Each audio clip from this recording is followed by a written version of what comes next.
Three, two, one. What's up, everyone? I've got Abigail Salvador on the line.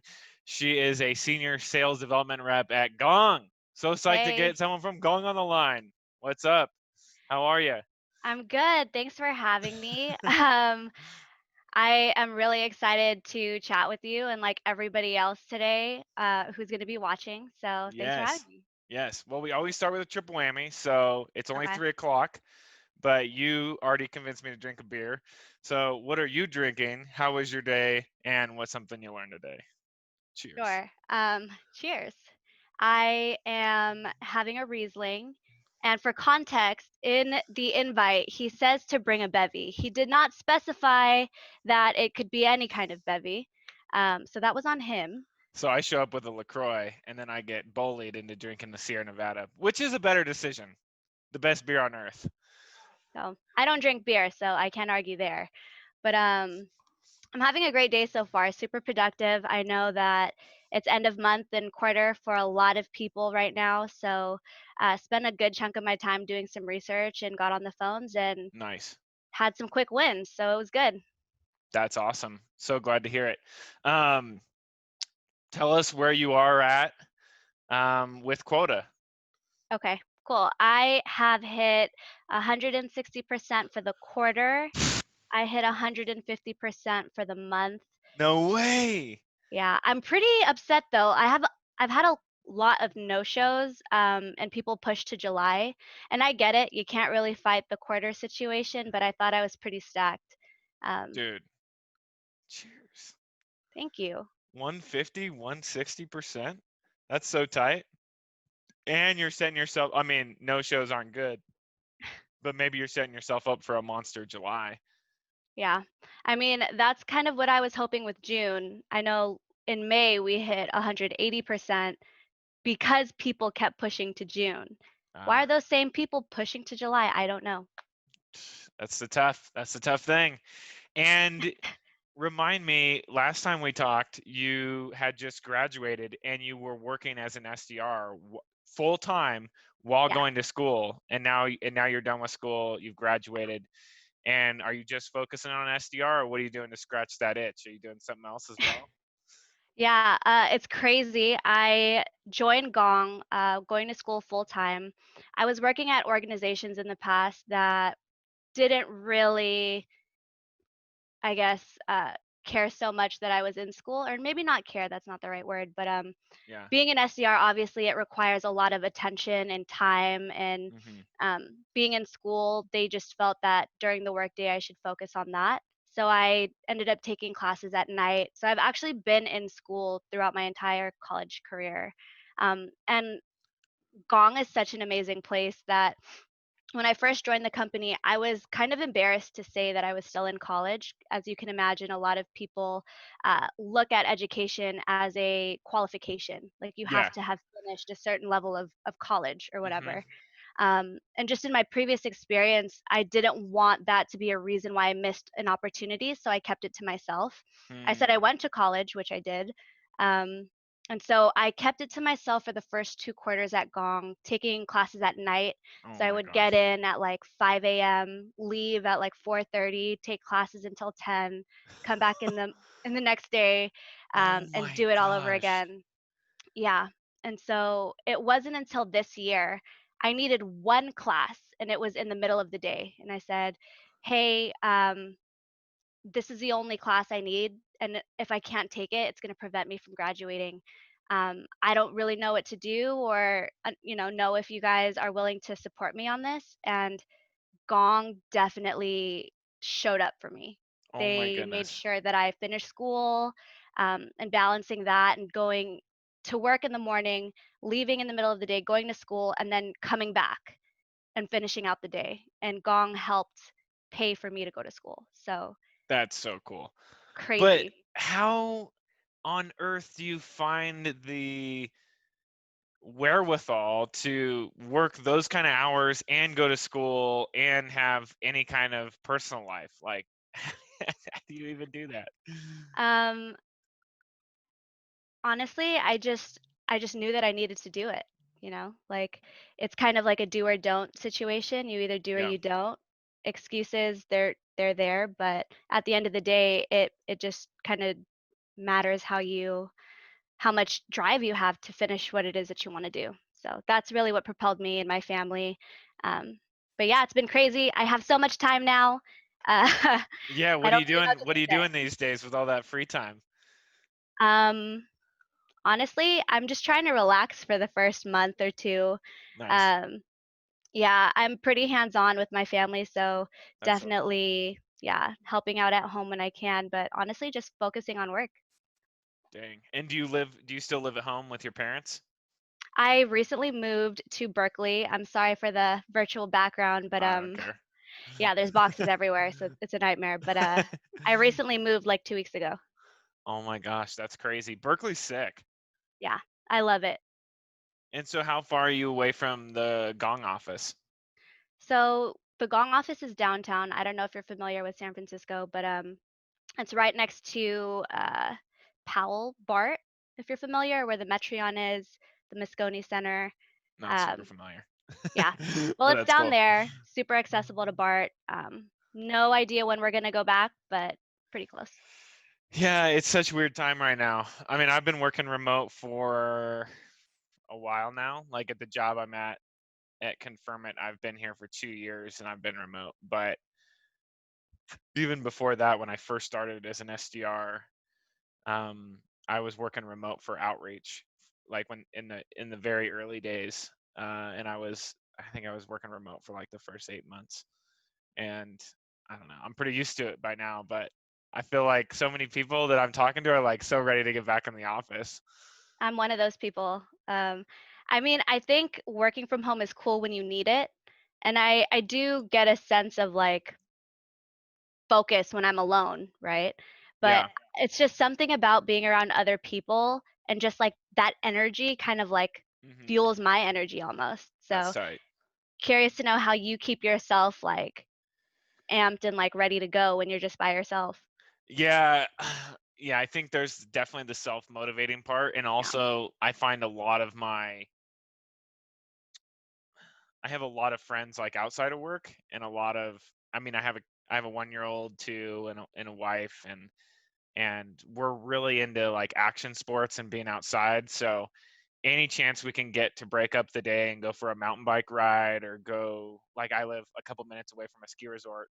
And so we Oh, nice. ski and mountain bike all day, every day if we can, and work as well. But Yeah. um it's a little different. If I lived in the city again, I would for sure wanna be in an office, like Yeah. 100%. Like, I do like coming in and seeing people, but I love the mountains, and I hope to be here for a long time, and so it's just kind of it's a way of life here. Yeah. I mean, it's worked out this far. That's true, that's true. Alright, well, I wanna hear about, like, what are some of the keys to your success? And I also want you to tell me, how do you not get burned out, like, hitting quota and going to school. So Okay. let's start chatting about that stuff. Well, the burnt out piece is real. I can definitely say I'm somebody that grinds it out so hard till I have nothing left and then I'm just absolutely exhausted. I know it's Dang, unhealthy, but I'm dang. gonna call it out because a lot of people do it. Yeah. Um, and I just, like a lot of people, I'm sure, are ultra hard on themselves. Like we Hmm. put all this external pressure on ourselves to succeed or do well or accomplish things. And I Yeah. think that's kind of what drives me is knowing that not so much being in competition with anybody else, but Hmm. it's more so how can I be better than myself last month or last quarter? Hmm. And kind of keeping your eyes on the prize with family, for example. You have, a wife and a child. Yeah. They look up to you and you're kind of like that north star, right, to guide Hmm. them and like keep going. I kind of take that internally as well, and that's what drives me is just, I have family and siblings and all of that good stuff and just trying to be like a good example. Hmm. um, and hard work meets, with hard work, obviously, and a little bit of luck, there's some success in that. And so I definitely live by that. But um, Yeah. I honestly just don't think that there's enough caffeine in the world either. So I I definitely partake in 2 cups of coffee a day, maybe a midday coffee, um, Oh my gosh. but then reward yourself too. That's, Yeah. like, my big thing. Mhm. I will work myself to the bone, but when it comes to something that I want, uh, I I will bear no expense. Dude, that's Like, that's awesome. That's awesome. And so, like, do you sense when you're getting burned out, like when you can feel yourself getting to that edge? And is it like a daily thing? Is it like a weekly thing, monthly thing? When do those feelings start coming in? uh, I would say probably towards the end of the month, like normal. You're kind Okay. of pedal to the metal out the Yep. gate. Um, I guess maybe less so now that I'm in enterprise because Mhm. you're able to strategize on what accounts you want to go after and things like that. So you don't necessarily have to go too hard because there's a ton of research that goes into your outreach. Mhm. Um, and so yeah, I think kind of just like mapping out what it is that I need or Mhm. what steps need to happen and then just like going extra hard in the paint for that. Dang. And then when you feel like you've hit the bottom, like what do you do to get yourself remotivated again and like out of the slump? I'm gonna call Okay. it the slump, the burnout slump. Yeah. Two things. I will unplug for like a day. Just say, "Hey, Mr. Manager or partner, whomever, um, I need a little break." And I think especially now that we're remote, people are really understanding of like Mhm. the personal break because when you're at work and you're just trying to get through the day and you're giving your 50%, it shows up. Mhm. So if you need to take an hour or half a day or a day or whatever to like reset and recharge and come That's back, awesome. then you know what I mean? You're 100%. You're not your Yeah. best when you're not all there. Yeah, it's cool to have that agency over your day to be able to, and your schedule to be able to say like, "Hey, I need break for myself." But also, a really good buddy of mine on my team, we both love Kobe, and so he'll send me Mamba mentality videos. I That's love tight. basketball, so Yeah, when I'm feeling down, he's like, "Come on, watch this video," and usually it helps me kind of push through it. So that's tight. Are you watching The Last Dance too? The Michael documentary? I didn't watch all of it. I watched some of it with my boyfriend, but it was pretty good too. Yeah, I'm so uh, hyped on that right now. He's yeah. such a boss. I haven't watched is Mamba Mentality, is that a series? No, it's a little clip on YouTube. I can share it with you or put it in the comments. But when I watch that in the morning, when I feel like I cannot make a dial, I will watch it. And it just gets me so amped. I'm like, screw it, let's get it. That's so tight. That's so Kobe, tight. man. Kobe or Jordan? That's hard. That's like apples and oranges, I feel like. But Different I'm players. I'm gonna say Kobe, personally. He's more relevant. How old are you? I'm 25. 26. Jesus, I'm getting old. 26. I always do that. Right now, am I 28 or 29? I actually forget today. I can't remember how old I am. But once you're almost hitting the 30 age, it starts to get real. God, don't age me faster than I already am. Dude, you're 25. Like you're in your prime. I'm 26. I just Or turned sorry, 26. 26. But dude, once you start getting to the 30 age, it's like I don't know. Cuz I don't know about you, when I was young, I had a perception of people that I knew that were almost 30 years old, and they were a certain place in life, Mhm. and I think about where they're at, and I think about where I'm at now, and like all the people that I looked up to are living like completely different lives than me. And by the time you were 30, my thought was like, well, now that I think about it, I guess I am there. In a lot of those people's shoes. But like a lot of people, they were either not in the SDR role, or Mhm. they like own their own business, or like this or that. So I don't know.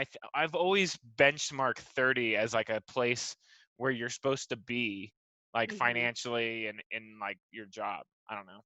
I feel like that's the thing today, especially just with the I guess our generation. We're very quick to compare ourselves to other people and where we're supposed to be at, but I think Hmm. we're all exactly where we need to be. That's tight. Um, yeah, I definitely used to think like that. I guess I still do in some cases. Like I definitely should have finished school 4 years ago, or I should be somewhere else in my career, or I should have moved out a long time ago. But the wins that we get is like in no comparison to anybody else's win because it means That's something cool. different to us, right? Yeah, So I totally feel you on that. that's It's a cool deadly though. I thing. like that perspective. That's tight. Thanks. Um, Talk to me about some like how are you achieving the success that you've gotten like from a day-to-day basis in the SDR role? Yeah, that's a loaded question, I feel like, because there's no one secret thing that does it, it's like a Hmm. collective of things. Hmm. Um, and I think just to note a few, and we can dive into any one of them, I would Yeah. say I'm aligned to an AE. I don't know, are Hmm. you aligned to an AE? Hmm. Hmm. Yeah, I would say like that relationship is so critical to your success and their success. So, um, if you guys are aligned on expectations and have like a great partnership, it's Hmm. even better when you have a great friendship. But when you guys can just meet each other's expectations and show up and trust each other, Yeah. that will propel your success. Like, Yeah. even Talk if to you, me about your guys' relationship. Is it oh, is your counterpart is female or male? he's male. Okay. Yeah, Talk to me about that relationship. yeah. So I got partnered with John in Q1, and he's great. I actually think early on in the beginning of our pairing, it was a little hard to figure out because originally he was going to be a manager at Gong, but Hmm. he's an AE, and so I just felt like Like an SDR manager? no, like an AE manager, Oh wow. Okay. yeah, um, and so I felt like in the beginning our relationship felt really managerial. Um, Hmm. I've been Weird. paired with an AE in mid-market, and I absolutely loved him. I think we clicked on every single level, professionally, personally, and it was just a little harder to feel him out. Yeah. And I think with partnership, you really have to, I guess, not so much vibe, but you just have to understand each other. And it was a little Yeah. hard to understand him at first. Um, but I think And once, how did you make that known, or like what did you do about that? Because I've had that before, and it's like so, it shouldn't be, it should not yeah, be, but sometimes it can be intimidating yeah, to be like, yo, like how you're doing this or how you're doing this actually doesn't that's not like how I want to work, you yeah. know? Um, to your point, one of our operating principles is no sugar. And so being just That's tight. completely honest, saying, hey, I really love our professional relationship, but I feel like sometimes it's a little hard to read you. Yeah. Or like, can you maybe help me understand how you like to communicate? Or, you know, just trying to shoot the shit, I guess, for lack of a better word. Like, tell That's me about cool. yourself. What are you into? Like, where are you Yeah. from? And just breaking those barriers down little by little, it definitely helped over time. And now he's like one of my biggest advocates. Like, Dang. And I love him. did, did you push that forward? I think it was very mutual. I That's think cool. he's just a little bit more reserved and it just took a little warming up, I guess. Yeah. But it was never a question if he supported me or enjoyed working with me. I Mhm. think we matched each other's appetite for success and being able to understand what we each need to do Mhm. our jobs. Because ultimately, my job is to make sure you have things to close. Yeah. Totally. To communicate. If I need help, I need you to communicate with me. And if you think that I could be doing something better, you need to tell me, right? And so Yeah. I think what's helped is just like breaking those walls down and being honest, but also showing up for each other. That's cool. That's cool. And Yeah. so you guys have been working together since Q1 of this year? Yeah. So, dang. And it's going well now. I would say it was going well in the past, but now I feel like we're really tight. That's awesome. Mm. And I think it's as an AE, like, especially if you have an SDR that's like yourself, like totally hitting quota out of the park, like if you're not like meeting the SDR where they're at, I feel like you're blowing it as an AE. I feel like sometimes it's harder for AEs to work with SDRs that aren't performing as well Yeah. because it's like, come on, like I need meetings, like I need this and I need that, and then they start kind of micromanaging, and they're a little bit more closed off. And I'm sure that happens all the time. I mean, I've definitely been in that position. Yeah. I mean, I guess I have a question for you, like, for SDRs that maybe aren't doing as well or have as great of a relationship with their AE, do you feel like it's the responsibility of the AE to kind of help out and provide mentorship? I know, I guess maybe I've just been lucky that my AEs in the past have been more than willing to take an hour out of their week to help me with objection handling or just professional development in general because in the end it helps them. So do you think Mm, that like falls on them or that should be like, hey, that's your manager's job? that's a really good question. I'm so glad you asked that. And it reminds me of the one of the first podcasts I had with Shelby Wheelahan from Telium, who also had an amazing AE relationship, and we talked a lot about this subject. And her AE would like basically every time they had a call, like ask like what could he do, what could he do better, what could they do better, like basically coach her nonstop when she wanted it or when she didn't. And like if you think of the pairing as like a mutual success and the Mhm. AE having the knowledge, like it almost makes sense for the AE to invest. It's like in their best interest Yeah. to help out on that front, but it's like not a responsibility. Not a You responsibility. And I think it has to go back to the organization. And like as an AE, I think you get into this mindset of like the rotating SDR. Like, okay, what do you mean? I'm gonna have an SDR for maybe like 3 or 4 months, and then it's gonna be somebody else, and then it's gonna be somebody else, and then it's gonna be somebody else. Mm, And if an organization has that kind of turnover in the SDR role and in the AE pairing, then if I'm an AE, I'm gonna be like, yo, like I'm not gonna invest in this. yeah. If I've seen this happen like so many times, like in my organization, I've worked with one AE for over a year. No, I've worked with him for 2 years in one part of the country, but then in the other territory, I've had, like, 3 or 4 AEs. Oh, wow. Um, yeah, 1, 2, 3, yeah, 4 now. And so it's like, with those AEs and the transitions that those AEs had, I'm kinda like, I don't know. I don't know what's gonna happen to you in 2 months. You might be gone, like, Yeah, what do I really want to invest here? But with the other one, I'm like, we have such a cadence now. Like we don't have a weekly, we kind of have like a bi-weekly one-on-one, but he's like, yo, whatever you need, like just come to me. Like yeah, we have a rhythm, you know. yeah. But I don't know, what do you think? I think that's an Um, awesome question. it's funny because, my meeting after this, my AE and I and some of the other AE SDR pairings are going to talk to the org about SDR pairings. That's funny. Relevant. Um, I would say that if you don't hit it off, because now, like, you're not going to be friends with everybody, right? We're not all going to be BFFs, but I Totally. think if you just come to the mutual understanding about Hmm. my job is to make sure that you can do your job and Hmm.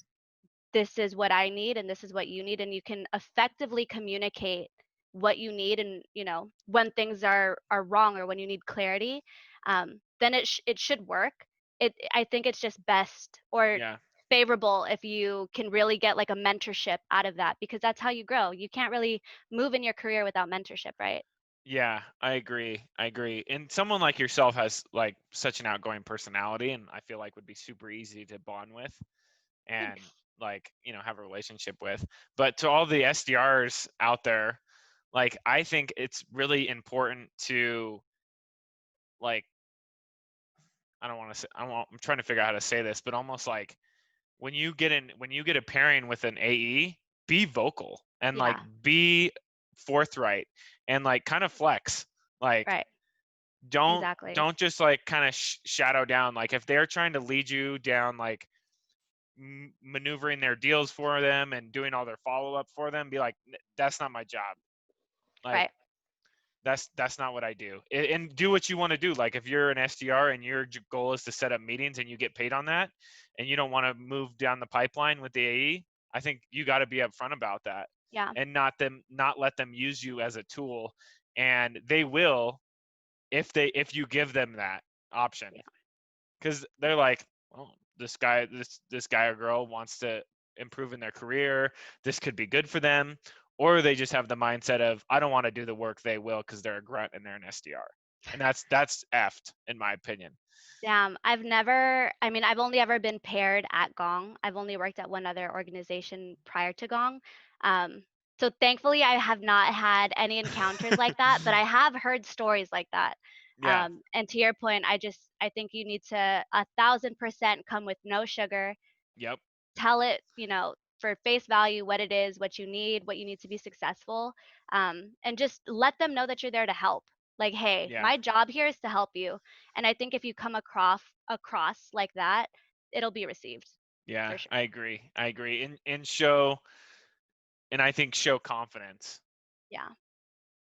Um, I want to talk about multi-threading. Okay. That's my favorite. I had a great day with multi-threading. I have no idea what that is, I'm and sure you do. I've moved on to LaCroix, so I'm ready for it. Okay. So, in the enterprise space, at least for Gong, or I guess like in any organization, um, usually it takes a ton of detective work to really understand a business. Would you agree? Yeah, totally. Yeah. So, what I like to do, or I'm sure a lot of people do too, because I'm not inventing the wheel here, but you call up people and you're like, hey, one of the most common objections that SDRs get is, I'm not the right guy. I'm not the right girl. I have no buying power. Mhm. Talk to marketing, talk to whoever the person is with the wallet. I'm like, Yeah. hey, I totally understand that you might not be the DM here, but just given your role and your extensive experience as the VP of sales, leading a team of 55 reps and, you know, doing all of these things, I think you hold valuable perspective. And I would love to just pick your brain, if nothing else, to really get a better understanding if it'd be a mutual fit. Um, Mm, I don't want to loop you into an evaluation. As you can imagine, as an SDR, it takes so much work and research to understand. And I would rather just, have a casual conversation with you to just see if I'm wasting my time or if I'm missing the mark in any way. Would that be fair? mhm. So you're setting up a meeting with the VP of sales, even though you know they're not the decision maker, Yeah. as a Um, step. and I will do that with everyone. Everyone. I mean, director levels and above. I think with organizations so large, especially if there's different verticals or different industries that they Mhm. they target or different offerings that they have, like it takes more than one conversation to really understand. Um, and with organizations, they have so many things going on that Mhm. the left hand doesn't quite talk to the right hand, and so Totally. you kind of have to talk to them all, honestly, and then Yeah. it builds credibility, I right? think And so that's it tight. creates that groundswell. And multi-threading through, the directors, the sales managers, operations, enablement, VPs, the C level. You've talked to them all, so you know what's up. You know what they need, and it's Yeah. going to be almost unarguable.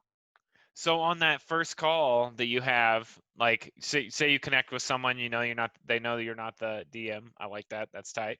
Uh, what is the conversation geared towards? They know that you're just uncovering pain, right?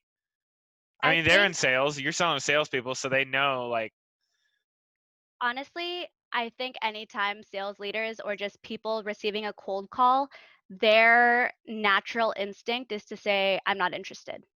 totally, And so 100%. yeah, then I'm not interested. I'm not the right guy. You need to talk to so and so with budget.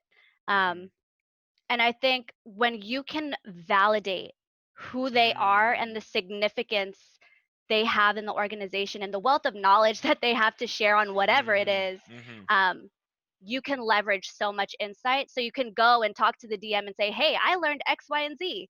Is that true? Is that fair to assume?"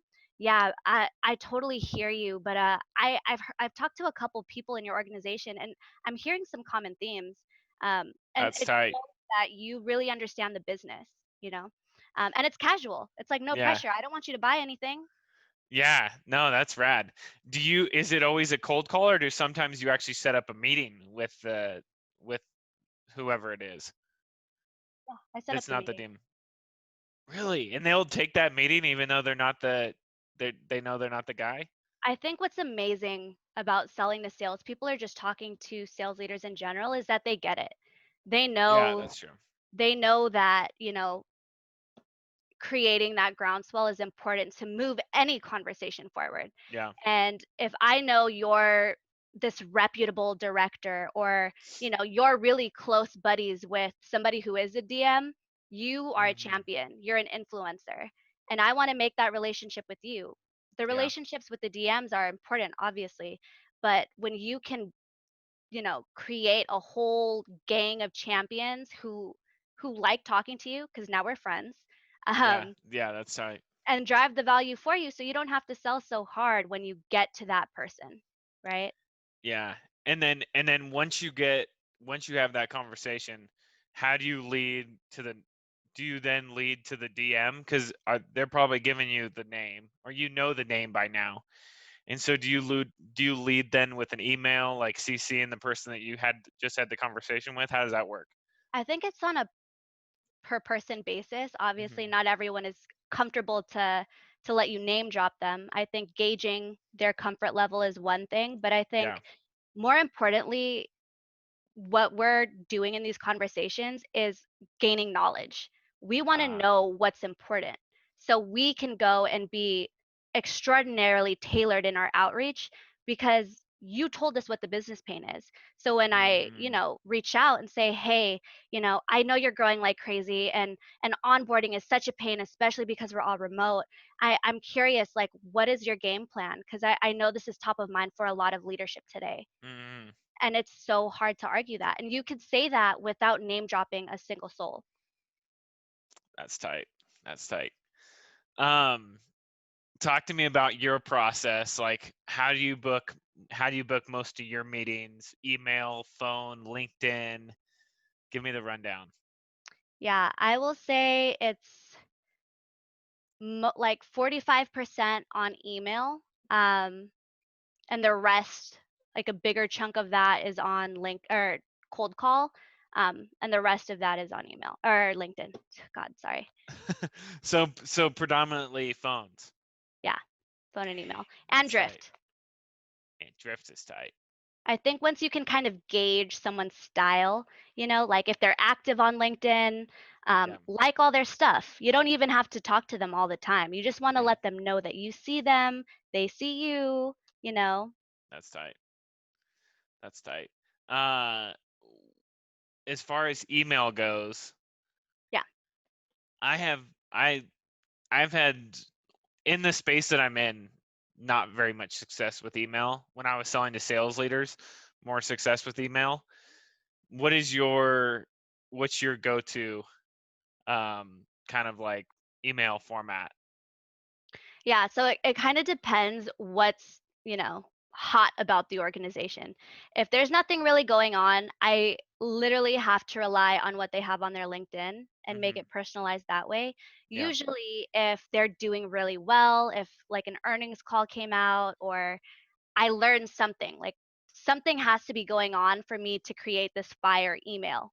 Hmm. Usually, I'll take the business pointed approach with a little sprinkle of personalize something. Okay. But if not, I will go in with a personalized email. It kind of depends. And if the business pointed Got it. email doesn't work, then I will go into the personalized email that has nothing to do about their organization and tie it to value. Or if they're Hmm. like super active on LinkedIn, just like being a creep and like looking at Sure. what they're liking. If they like something, I'll like their comment uh, on whatever it is that they commented Yeah. on. Yeah. And I feel like salespeople love to be like they love to hear about themselves and like the stuff that Oh, they post and like this and that. So if you have like a LinkedIn that's like all about, they share a ton of stuff, they create stuff, and you like write them an email that's based on that, they're gonna I respond. think when they have self-authored work, like if they wrote an article or a blog or a book, or they have a website that links to their kids' sports team or something, anything that's like them, oh my god, they eat it up. That's no brainer. No Yeah. brainer. Um, what I think is super fascinating though is the phone. So another person that's on my podcast that's talking about booking meetings via phone, and it's to by now to me it's like this is like the thing to do. And there's enough Yeah. people that have been on my podcast that are like heavy dials, or maybe not even they're heavy dials, but they just booking a lot of meetings via the phone, Yeah. and it's Um, tight.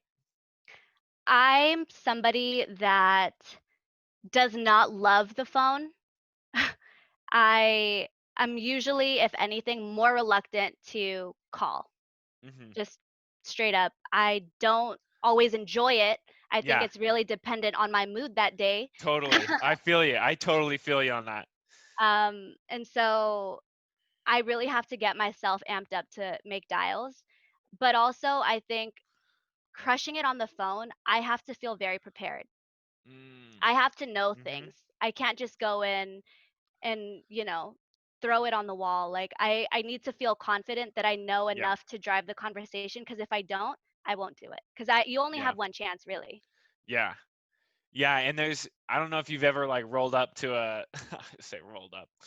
You're in your like cadence in the sequence, and a prospect rolls up to make a call, and you're all, I don't feel good about this Yeah. one. I do not feel good about this one. I got nothing to say. Yeah.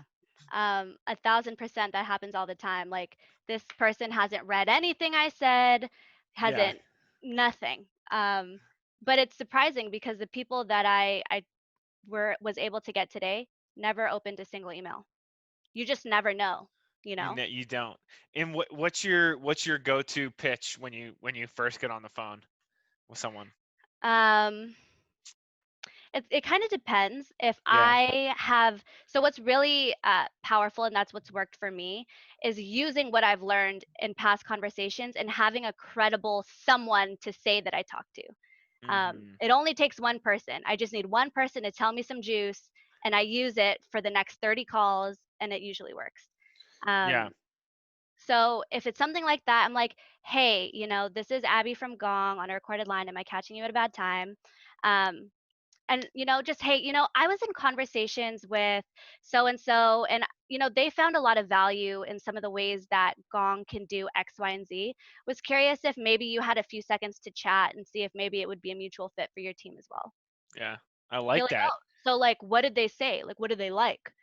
And then it goes goes from there. That usually is the one. But if nothing, if I've never talked to anybody, I have to go straight into the I learned X, Y, and Z about you. Yeah. You do this at the organization, and I just thought it made sense to reach out. Would it be Mhm. possible to kind of tell you what we do, and you can tell me if it makes sense? That's cool. Are people more are people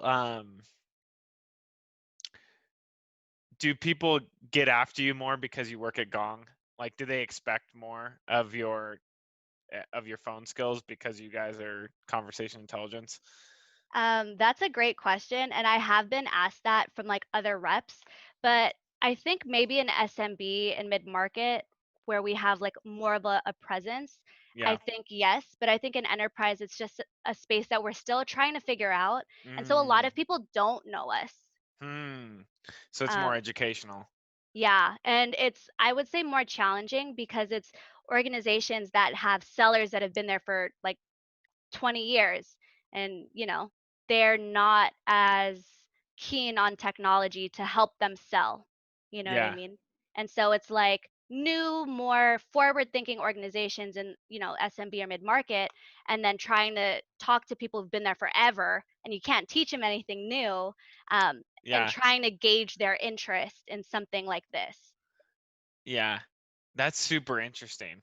Like selling to Yeah, once you get out of SMB, SMB sales is so funny. Like I miss it. everybody knows each other, everybody knows chorus, everybody knows gong, everybody knows outreach, you know, all the big players. Right. But once you get into like I feel like once you get into like enterprise sales, those dudes are using spreadsheets. Yeah. Like those They dudes are just bought Salesforce. Like, they're yeah. just now figuring out how to use Zoom or GoToMeeting or something. It's old school. It's hard.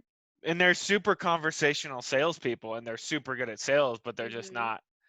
they're not technologically savvy at all. So I could Mhm. but they still like are salespeople, so they still like They get it. yeah. And they're probably hard to some of them are probably hard to talk to, just because salespeople have egos. 1,000%. I do get intimidated when I see somebody's been at an organization for 33 years. I'm like, "Damn, You're like, someone "What?" has tried to sell everything to you." Oh my gosh. And this guy and you know that they're so in the like not in the weeds. They're so like they have their way.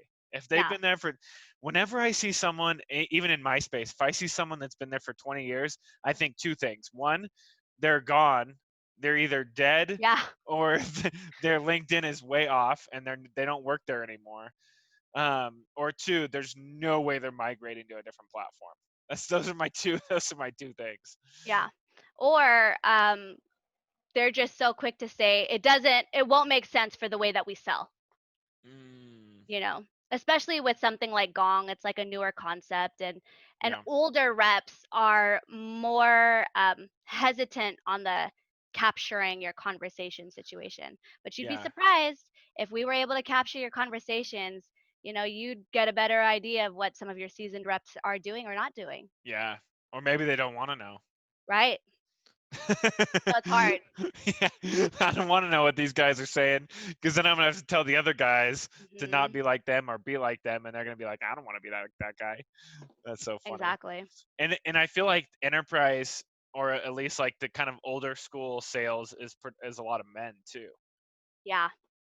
I don't know. Um, I would agree, and I would say, on that end, uh, I'm still pretty apprehensive, but I think honestly they're more keen to talking to women. Hmm, that makes sense. White Um, men. but also I feel like men, like SDRs that are guys, uh, their tonality. There's somebody on my team. His name's Emmett, or and Sam K. So good at just like bulldozing through any objection you have, and their tonality is just so calm, cool, and collected. I'm a girl, and my voice, fluctuates from high to like low, and it could get really high, and you can tell when I'm feeling challenged or uncomfortable, I guess, especially if I don't feel as confident. And I think in guys, it's just easier for them to like navigate the conversation. Hmm. Maybe that's just my perspective, but I've been challenged with that for sure. Yeah, yeah. I don't know. It's definitely a confidence thing. Like when you gave me your little pitch, I was like, man, that's very convicting. There's a lot of confidence in that Yeah. pitch.